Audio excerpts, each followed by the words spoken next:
Jadilah imam yang adil.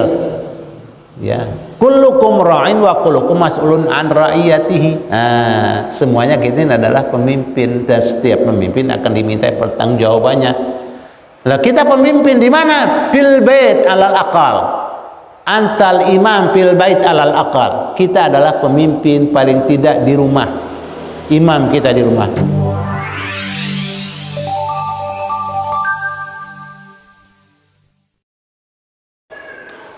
Assalamualaikum warahmatullahi wabarakatuh. Alhamdulillah. Wassalatu wassalamu ala Rasulillah Sayyidina Muhammad ibn Abdillah wa ala alihi wa sahbihi wa man walah, la hawla wa la quwata illa billah. Rabbi shrah li sadri wa yassir li amri wahlul 'uqdatam min lisani yafqahu qawli, amma ba'du. Qala Allah ta'ala fi kitabil karim, a'udzu billahi minasy syaithanir rajim. Yarfa'illahu alladhina amanu minkum walladhina utul ilma darajat. Maqala Rasulullah sallallahu alaihi wasallam, ittaqillaha haitsu ma kunta wa ati sayyatal hasanata tamhuha wa khaliqin nasa bi khuluqin hasanin. Shadaqallahul azim wa sadaqa rasuluhun nabiyul karim wa nahnu ala dzalika minasy syahidin wasyakirina walhamdulillahi rabbil alamin. Jamaah salat subuh yang dimuliakan Allah Subhanahu wa taala. Alhamdulillah, berkat rahmat dan karunia-Nya kita dapat berkumpul bersama di tempat ini dalam rangka menambah tabungan pahala kita, karena semakin banyak tabungan pahala kita, tentunya semakin bisa kita nikmati ketika kita berada di alam akhirat nanti.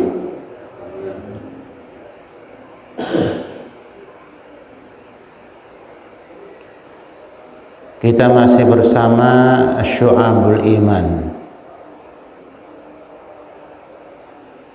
cabang-cabang iman, di mana iman itu digambarkan seperti pohon. Al-imanu bid'un wa sab'una syu'batan. Iman itu ada 70 sekian cabang-cabangnya. Nanti dari cabang tentu ada rantingnya. Dari ranting nanti ada paling ujung bunga dan berakhir pada buah. Nah, pohon ini perlu kita sirami dan kita kawal. Jangan sampai kering, karena kalau kering nanti tidak bisa berbunga dan tidak bisa berbuah. Atau kita sirami tapi jangan dibiarkan ada pasilan, ada benalu. Karena kalau kita biarkan walaupun airnya cukup pasilan dan benalunya kita tidak buang, maka dia juga tidak akan bisa berbuah. Kalaupun berbuah tidak bisa maksimal. Untuk itulah para sahabat Nabi tidak jenuh dan tidak bosan, malah terus berusaha berinteraksi dengan Nabi kita Muhammad SAW. Malah maunya sahabat tiap waktu sholat duduk bersama Nabi. Kata Nabi, ya jangan tiap waktu sholat. Kamu punya istri dan punya anak. Kamu punya tugas-tugas di masyarakat. Seminggu sekali dah. Kalau tiap hari kebanyakan. Kalau 3 kali Rasulullah seminggu, bagus, itu udah cukup. Nah, itu memang kewajiban kita dalam menuntut ilmu itu adalah tidak putus karena faktor usia yang sudah senja, kemudian juga tidak terhenti dengan gelar doktor misalnya, profesor, tidak.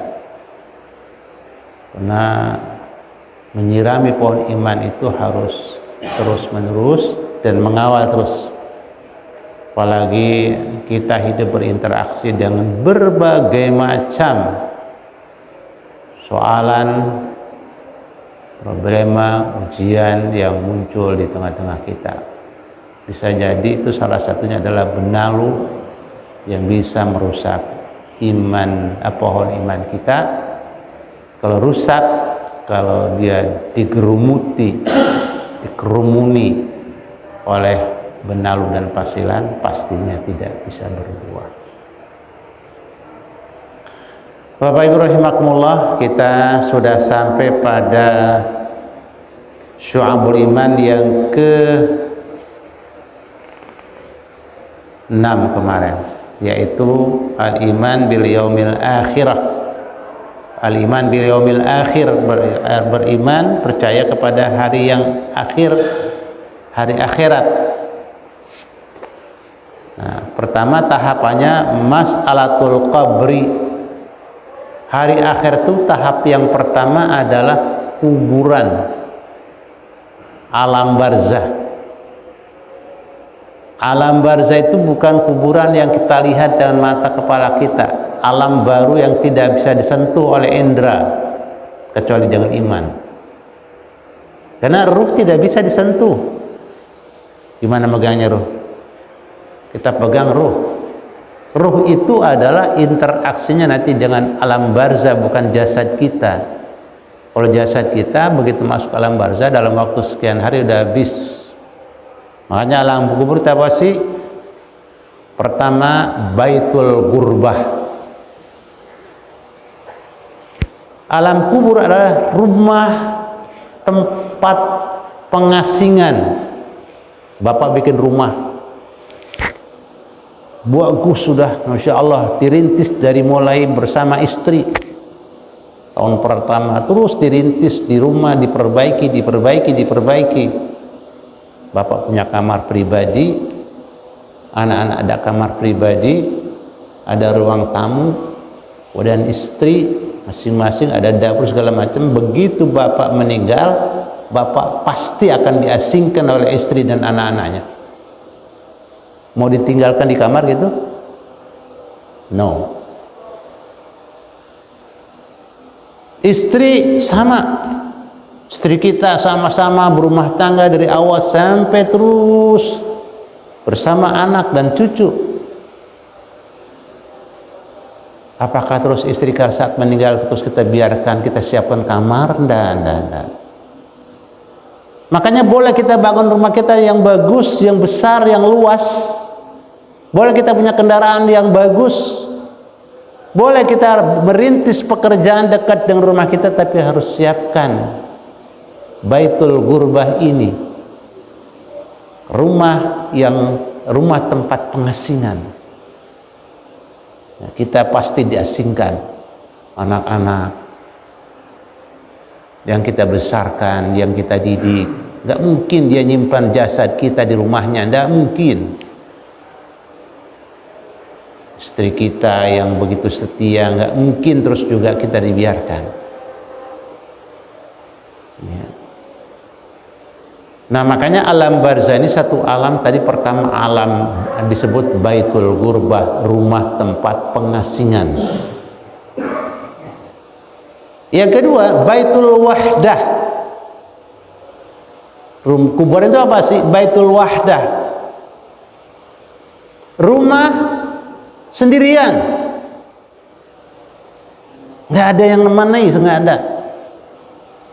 Sesayang apapun, secinta apapun, tidak bisa orang terus menemani kita dalam kubur. Digalikan lubang yang bahkan dibangun dengan marmer, terus siapkan segala macam di dalamnya, terus kita tidur sama-sama, itu tidak mungkin. Kita pasti sendirian.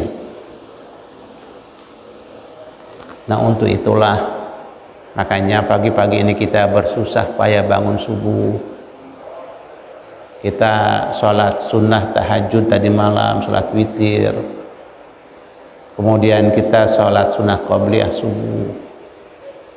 Kita sholat subuh berjamaah, ikut imam, ya. Dia ruku kita ruku, dia sujud kita sujud, ikuti dah. Jadi dia yang bertanggung jawab kok. Enak jadi makmumah.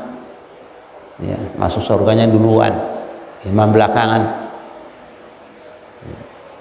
Subhanallah.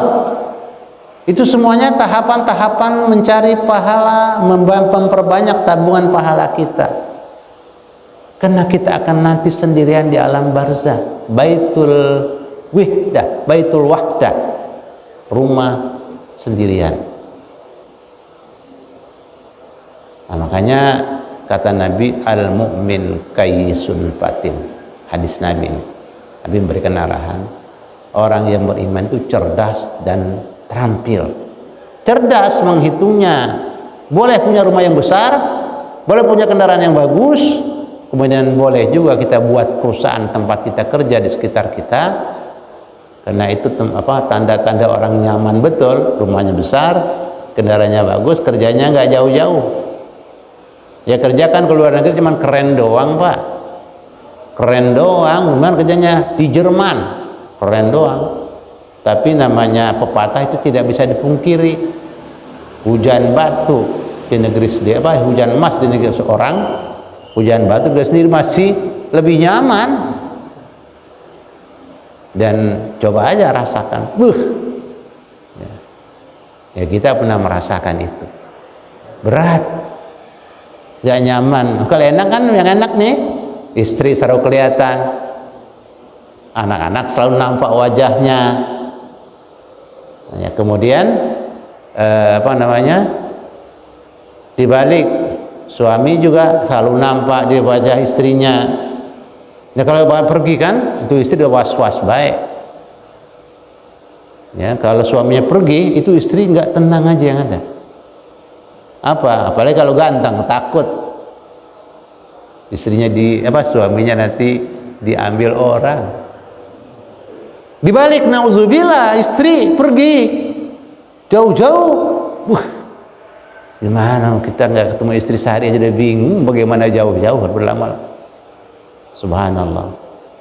Nah, baitul wahdah, kita kumpulin pahala buat nemenin kita nanti di tempat di mana di rumah kita sendirian. Tempat pengasingan, baitul gurbah, baitul wahdah, tempat di mana rumah itu sendirian kita. Udah gitu, ya, baitul diq, rumah yang sempit. Masya Allah, sempit bener, Pak.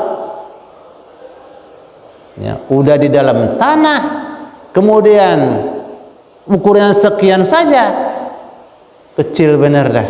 Ya Allah.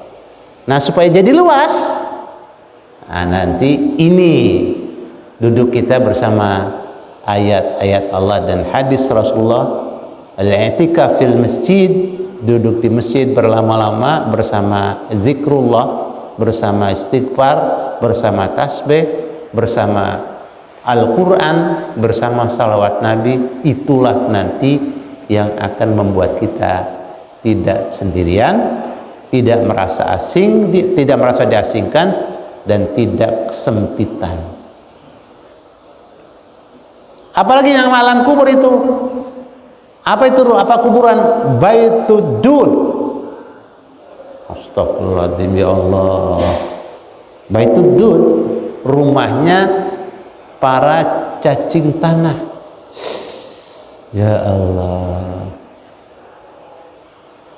Tetapi badan kita tidak bisa dimakan cacing tanah dengan catatan dosanya bersih, sama Quran akrab, sama Quran jadi temennya, ya, qarin jadi temennya, Quran tuh temennya. Di rumah alhamdulillah sekarang mah ada apa namanya HP kecil banget alatnya, 30 juz itu Al-Quran, suara kita bisa pilih. Para qari yang kita senangi suaranya bagus lembut, kita pilih, kita setel pagi, sore, malam. Di kereta api bisa, cuman kereta apinya yang punya bukan bapak, makanya yang ada selalu kadang-kadang musik dan macam-macam di monitornya itu. Ya kita juga sekarang kita siasati dah, kalau dapat duduk alhamdulillah pakai HP dah, kasih handset surat Al-Kahfi dari Citayam sampai Tebet 1 juz selesai. Di Citayam sampai kota, wah bisa dapat 2 juz. Nah, itu adalah nanti yang membuat rumah kita di kuburan jadi luas. Masya Allah, Baitudud, rumahnya cacing tanah.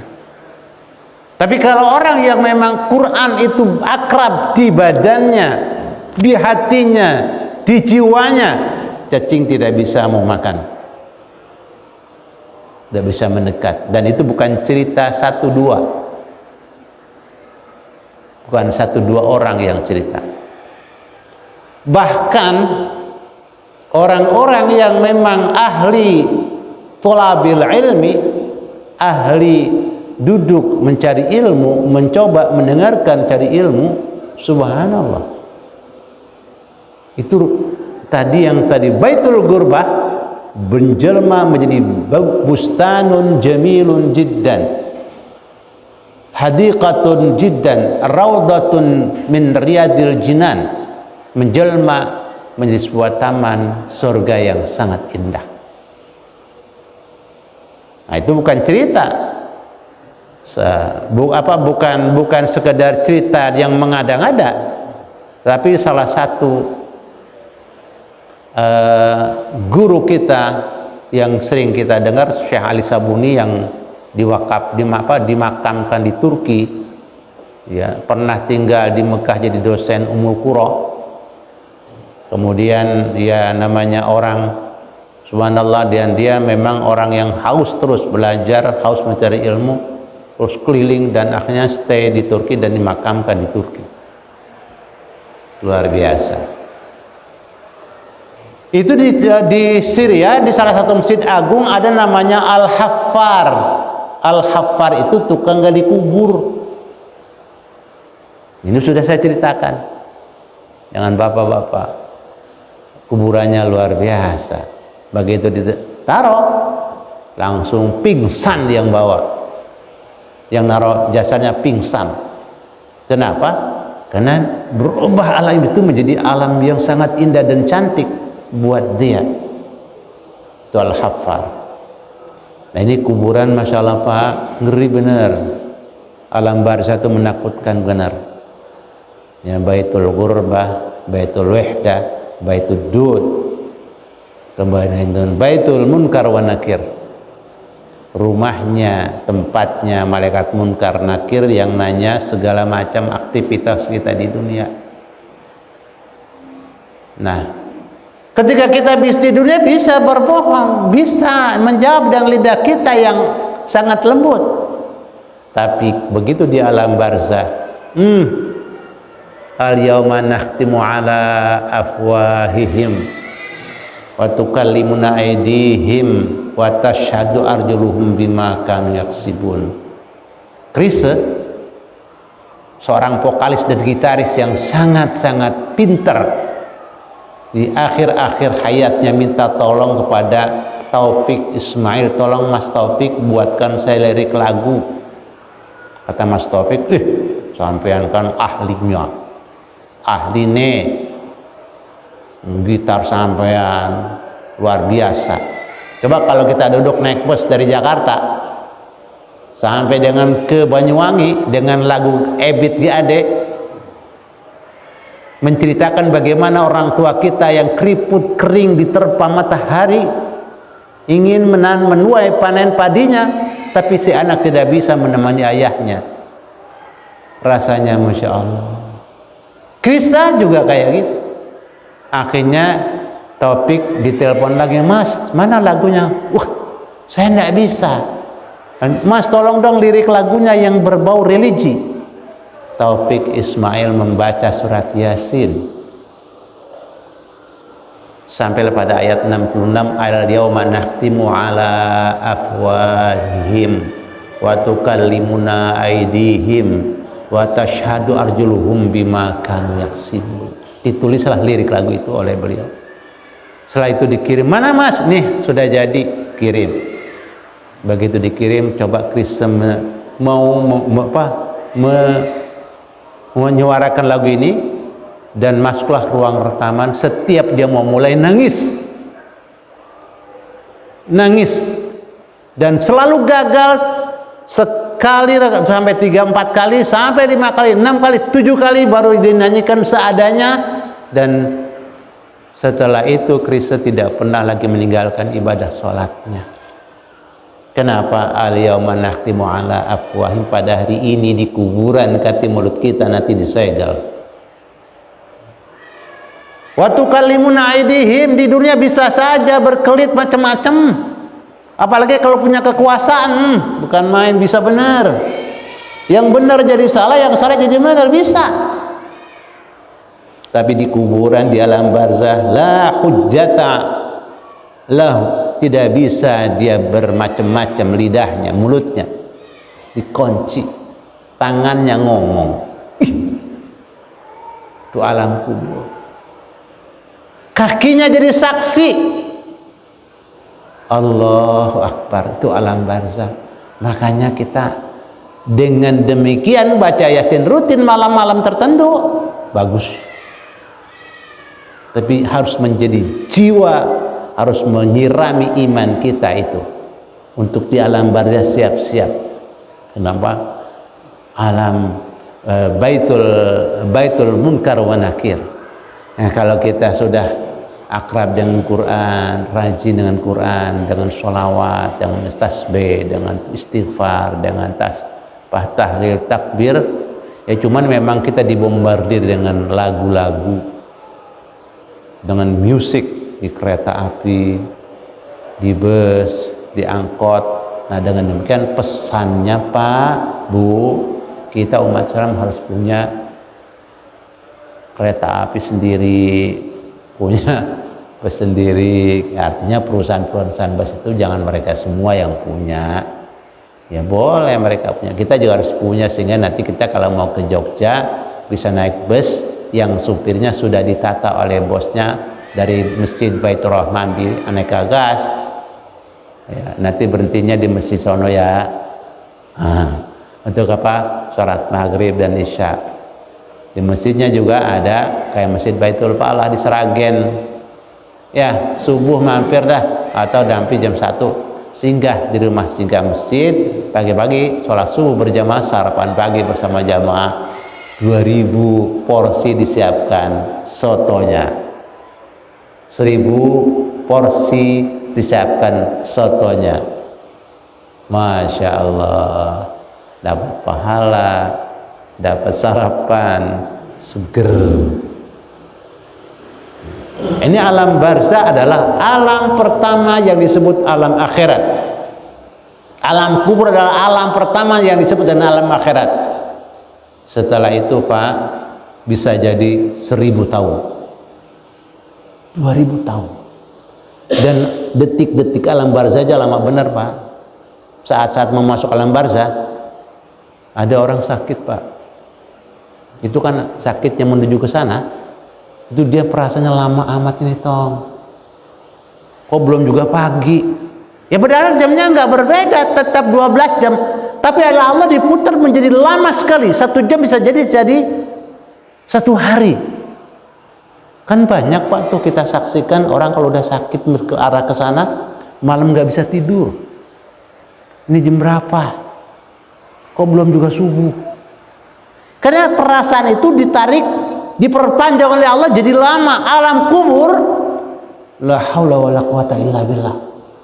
La haula wala quwata illa billah.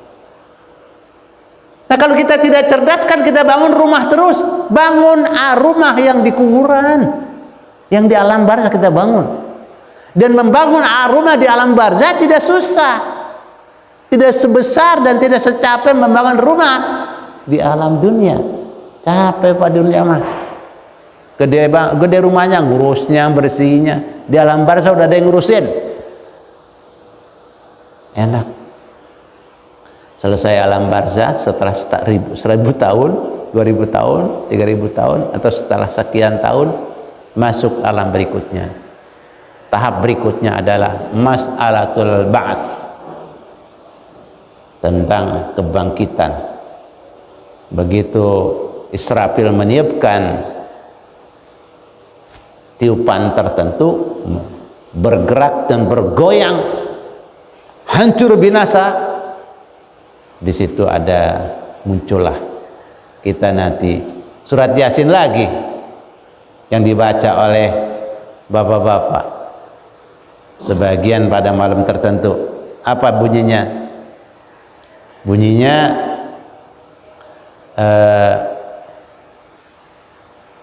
di depannya itu ayatnya mimmar qadina hadza ma wa'ada rahman wa sadaqal mursalun.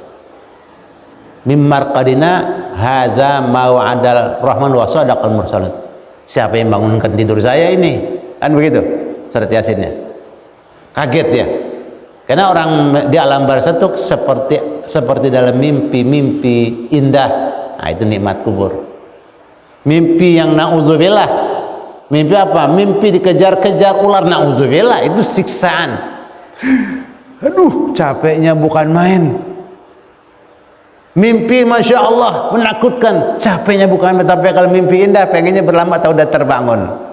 Udah kaget, Masya Allah, siapa yang bangunin saya dari sini, dari tidur saya ini, mimmar qadina. Kemudian ditanya, dia nanya, dijawab, hadza ma wa'ada rahman, inilah yang Allah janjikan. Wa sadaqal mursalun, dan benarlah para utusan Allah yang menyampaikan informasi tentang alam barzah. Masuklah hari kebangkitan, ba'ats. Ba'ats, ya surat Al-Waqiah dibacakan memang kenapa? Ya, maksudnya supaya ingat terus alam hari kebangkitan. Ketika kita menjelaskan tentang ashabus shimal, itu kan menceritakan kaget ya ashabus shimal, orang-orang yang berada di sayap kiri, artinya orang-orang yang suka berbuat dosa. Ashabul yamin enak bener ya, as-sabiqunal awalun enak betul. Tapi kalau ashabus shimali, Masya Allah ya, nah itu dia kaget dan ketakutan, kebingungan ya. Yaumul ba'ats ya, yaumul ba'ats, hari kebangkitan, di mana semuanya dunia hancur. Al-qari'atu mal qari'ah. Al-qari'ah, tahu nggak kita ini apa yang namanya al-qari'ah? Wa ma adraka mal qari'ah. Kalian tahu nggak sih apa yang namanya al-qari'ah? Yauma yakunu nasu kal farashil mabsus. Di mana hari kebangkitan itu adalah manusia seperti kupu-kupu yang berterbangan, seperti kapas yang berterbangan. Wa takunu jibalu kal ihnil manfush. Gunung yang kokoh kelihatan, Masya Allah, Gunung Merapi, Gunung Merbabu, Gunung Salak, gunung ini, gunung itu, Masya Allah, itu kan hancur, mengeluarkan larva dan mengeluarkan segala macam batu dan bertebaran semua. Aduh, orang satu gunung doang, Merapi, Jogja, luluh lantah. Satu titik saja di Gorontalo, di Sulawesi belum lama itu, luluh lantah. Itu pohon kelapa pada jalan, tanah goyang, Allahu Akbar, histeris, takbir dan seterusnya. Ketakutan dan trauma tidak bisa sembuh dalam 1-2 hari. Kasus tsunami di Jogja, di Aceh, semuanya itu nanti hari kebangkitan semuanya akan gunung-gunung yang kokoh dan gagah hancur berantakan. Setelah yaumul bas, setelah hari kebangkitan, masuk mas'alatun nusyur. Apa nusyur itu? Kita dikumpulkan di lapangan di padang luas. Di situ kita tidak kenal ayah dan ibu kita. Yauma yafirul mar'u min akhihi wa ummihi wa abihi wa sahibati wa banihi likulli imri'in minhum yauma idzin sya'nun yughni. Yauma yafirul mar'u min akhihi, pada hari di mana nanti orang-orang lari dari saudaranya, dari istrinya, dari suaminya, dari anak-anaknya. Suasananya sangat menakutkan, tetapi ada 7 kelompok orang yang asik-asik aja. Sab'atun yudhilluhumullahu yauma la dhilla illa dhilluh. Ada 7 kelompok orang yang enjoy aja, asik benar, mendapatkan kenikmatan yang luar biasa pada orang sedang ketakutan, dikumpulkan di padang mahsyar. Di tempat matahari begitu dekat, di keringatan panas segala macam, masya Allah, mencekam, suasana mengharukan, menakutkan. 7 kelompok orang aja. Siapa yang pertama? Imamun adilun sab'atun yudhilluhumullahu yauma la dhilla illa dhilluh. Di hari dimana kita dikumpulkan di padang mahsyar, nanti ada 7 kelompok orang yang mendapat rumah dan istana dan villa yang tidak hancur, digoncang oleh goncangan gempa dahsyat, seluruh gunung hancur. Siapa yang pertama? Imamun adilun. Karena sulitnya berbuat adil di tengah-tengah kehidupan keimaman atau kepemerintahan atau kepemimpinan, maka hadiahnya villa tidak hancur, digoncang oleh goncangan gempa dahsyat. Semua gunung akan hancur. Gunung-gunung yang ada di Madinah itu yang batu semua hancur. Pertama, imam yang adil tidak, lebih kebingungan, dia dapat istana dan dapat villa. Kita juga imam, Pak, jangan takut. Saya mah bukan imam. Imam kita juga. Jadilah imam yang adil. Ya, kullukum ra'in wa kullukum mas'ulun an ra'iyatihi. Semuanya kita ini adalah pemimpin, dan setiap pemimpin akan diminta pertanggungjawabannya. Lah kita pemimpin di mana? Fil bait alal aqal. Antal imam fil bait alal aqal. Kita adalah pemimpin paling tidak di rumah. Imam kita di rumah. Nah, sebagai pemimpin kita berusaha untuk bersikap adil sama istri, sama anak-anak. Kalau ya kita takut anak-anak kita tertimpa bangunan kena atau naudzubillah terbakar dengan ada kejadian kebakaran, dibangunin, bangun, kenapa? Itu ada kebakaran sebelah, bangun. Ya kita bangunkanlah biar adil. Yang lebih menakutkan api neraka, bangunkan sholat subuhnya gitu, bangunkan istri, bangunkan suami, Bu. Subhanallah.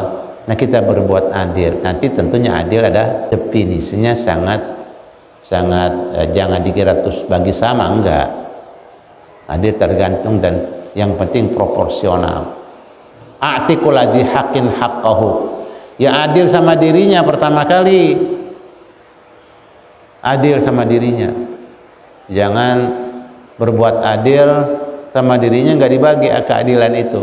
Nah, kita punya diri, perlu istirahat, perlu makan, perlu minum, perlu gizi, perlu ini itu bagi-bagi.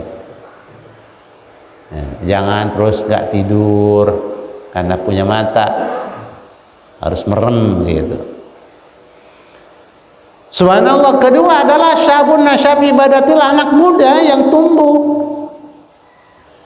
beribadah kepada Allah itu akan dapat pilihan. Anak muda susah banget, Pak, diajak ibadah susah ya. Tidak gampang anak muda itu bangun untuk sholat berjamaah, untuk istiqomah, susah. Sama dengan pemimpin untuk berbuat adil. Karena pemimpin itu kan gampang banget untuk berbuat curang, gampang. Wong dia punya fasilitas untuk curang, punya. Ya kalau kita mungkin, kalau para itu ya, para itu mudah sekali untuk berbuat curang alias berbuat zalim. Dan dia punya media massa. Media massa tinggal di semuanya, ada datanya ke media massa, tinggal kasih tahu macam-macam ya, tolong jangan siarin nih. Wah, bisa. Nah, ini nanti dia punya perangkap untuk melakukan apapun bisa. Nah, dari situ makanya sulit dia melakukan pertindakannya. Nah, dia dapat piala. Terus siapa lagi? Rajulun tasaddaqa bimalihi biyamini wala tadri shimaluhu ma anfaqa biyaminihi. Orang-orang yang menginfakkan rizkinya lewat tangan kanannya, tangan kiri nggak tahu, tangan kiri, tangan kanan nggak tahu. Artinya begitu ikhlasnya dia menginfakkan rizkinya yang dia dapat untuk dia sendiri, bukan untuk siapa-siapa. Karena semua yang kita infakkan untuk masjid, untuk musola, untuk pesantren, untuk jalanan, untuk anak-anak yatim, untuk orang-orang duafa, itu kan milik kita. Kita cuma titipin aja sama dia, titipin ke masjid dah, besok kita bawa kok. Ya kalau yang kita tidak titipkan ke masjid, ke musola, ya, yang kita bawa, kita tinggal. Begitu les napas keluar, siapa yang punya rumah? Bukan kita, ahli waris. Duit kita yang kita simpan, malah sayang-sayang, siapa yang punya? Bukan kita. Tapi kalau duit kita yang kita titipkan sama anak yatim, sampai dari SD selesai, SMP selesai, masukkan pesantren, itu adalah duit kita semua yang dipakai oleh anak yatim untuk menyelesaikan studinya sampai dengan sarjana misalnya, atau sampai dengan menjadi orang yang soleh dan solehah. Aset kita yang luar biasa, duit kita, dan dia pastinya akan mendoakan kita. Udah dikumpulkan di padang mahsyar, tidak sampai di situ doang, Pak. Ibu-ibu, ada masalatul hisab, ada pemeriksaan. Ya, ada pemeriksaan sangat ketat. Ya. Yaf'aluna ma yu'marun. Itu malaikat-malaikat Allah begitu teliti dan begitu ketat memeriksa kita. Allah periksa satu-satu. Makanya tadi tangan kita ngomong, kaki kita jadi saksi. Bahkan dalam surat Zalzalah, dalam surat Zalzalah, idza zulzilatil ardu zilzalaha wa akhrajatil ardu athqalaha wa qala al-insanu malaha. Orang kaget begitu gempa dahsyat terjadi di mana-mana. Orang manusia pada kebingungan, malah ada apa ini? Yauma idzin tuhaddisu akhbara bi anna rabbaka awhalaha. Nah, itu nanti tempat-tempat di mana kita melakukan kebaikan akan menjadi saksi, dan dia ngomong. Nah, kita habis sholat wajib, mau sholat sunnah geser, biar nanti dia menjadi saksi dan memberitakan bahwa kita berbuat baik dan seterusnya. Diperiksa yaumul hisab. Yaumul hisab, apa namanya? Masalatul hisab, pemeriksaan. Sangat teliti. Nah, di sini pemeriksaan bisa juga main-main. Ya, di bandara itu kan, kita di bandara ini kan, kalau bahasa rumah, kalau namanya bandara atau airport atau pelabuhan, itu para petugasnya namanya bagian penerimaan tamu. Begitu datang tamu, sambut ahlan wa sahlan, welcome to our country, sit down please, give your smile with to him, beri senyum kita. Tamu, ya udah, tamu. Periksa, periksa. Jangan pun namanya tamu, kita orang yang punya rumah kalau datang dari mana-mana diperiksa. Nah, dicek tuh barangnya, jangan-jangan bawa apa-apa atau kebawa apa-apa, dan dicek juga kesehatannya, kan nanti takut bawa apa, bawa penyakit dan bawa virus dari mana-mana, sehingga rumah kita nanti steril. Makanya begitu masuk kita assalamualaikum. Kalau ada orang, kalau nggak ada, assalamu alaina min qibali rabbina, kan begitu. Mudah-mudahan keselamatan tercurah buat saya dan keluarga dari Allah buat kami ini yang baru datang ke rumah, nggak ada orang. Nah, salamnya gitu, assalamu alaina min qibali rabbina. Karena pemeriksaan ini penting memang. Orang asing tamu sambut. Tapi orang asing tidak boleh keluyuran kemana-mana. Bapak punya rumah, kita Indonesia kan rumah kita. Bapak punya rumah, ada kamar pribadi Bapak, ada ruang tamu, ada dapur, ada ruang anak-anak, ada ruang gudang, ada juga taman-taman dapur apotik hidup, ada dapur hidup. Tamu tidak boleh, kalau dia mau kemana-mana harus dikawal, dan tamu tidak boleh keluyuran. Dan ini tamu masuk kampung-kampung, masuk kemana-mana orang asing, bahkan buka pertanian dan buka pabrik di pojok-pojok negara kita. Ini tamu yang gimana Bapak kamarnya dimasukin? Nah, tamu yang kayak gini kan kamu itu tamu diperiksa, mas'alatul hisab. Setelah udah pemeriksaan, nanti timbangan amal baik kita, supaya berat amal baik kita.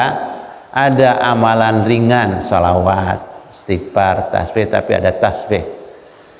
Kalimatani habibatani khafifatani alal lisan saqilatani fil mizan. Nah, itu tadi menjelang subuh atau menjelang tidur, ini udah baca semua kok belum juga ngantuk nih datang. Sudah tasbih gerakan mulutnya, tangannya, atau nggak pakai ditasbihin dah, nggak pakai dihitung dah. Subhanallah wa bihamdihi subhanallahil azim astaghfirullah, subhanallah wa bihamdihi subhanallahil azim astaghfirullah, subhanallah wa bihamdihi subhanallahil azim astaghfirullah. Saya yakin tasbih yang dipegang akan terlepas dalam hitungan tidak sampai 100. Lap tidur, tapi tidur dengan tasbih, dengan tahmid, dengan masya Allah, dengan istighfar, subhanallah wa bihamdihi subhanallahil azim astagfirullah. Nah, amal kita kan dikit pas sholat, kita sholat nih tapi pikiran kemana-mana. Nah, dengan sholat kita yang nyangkut jadi berat dengan tasbih dan tahmid yang kita baca, dengan takbir, dengan istighfar tadi. Makanya orang tua kita dulu tuh, kita perhatikan kalau naik kereta mulutnya kumat kamit aja. Ya, itu mulutnya gerak-gerak aja di kereta. Lain bocah sekarang di kupingnya ada handset, goyang-goyang. Astagfirullahaladzim, ya Allah. Nah, kan kita mau ke sono punya tabungan. Timbangan. Nah, supaya timbangan amal baik kita berat, itu tadi amalannya tuh sampai timbangan nggak bisa nerima berat, karena beratnya jadi berat. Nah, kita biasakan dah, kan ringan tuh, supaya amalan baik kita jadi berat. Setelah kita ditimbang, maka masuk namanya mas'alatus sirat, jembatan yang sangat luas, bagus, dan begitu cepat gerak kita lewat jembatan itu. Namun ada juga terlihat oleh orang jembatan itu sangat mengerikan dan menakutkan, karena di bawahnya api neraka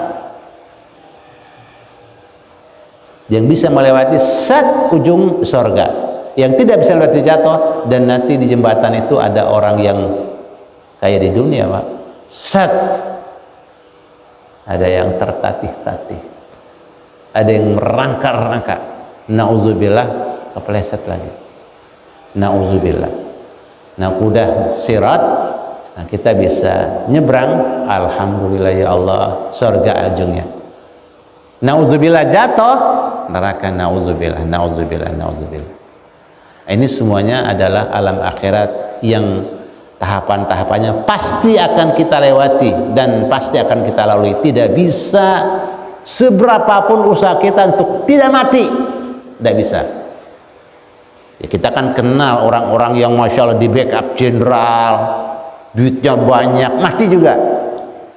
Ada ibu-ibu yang sepatunya 2000 pasang, ibu-ibu kalau kemana-mana sepatunya, Pak, gudang sepatu di kampung 2000 pasang, karena setiap dia jalan ada yang bagus dia beli.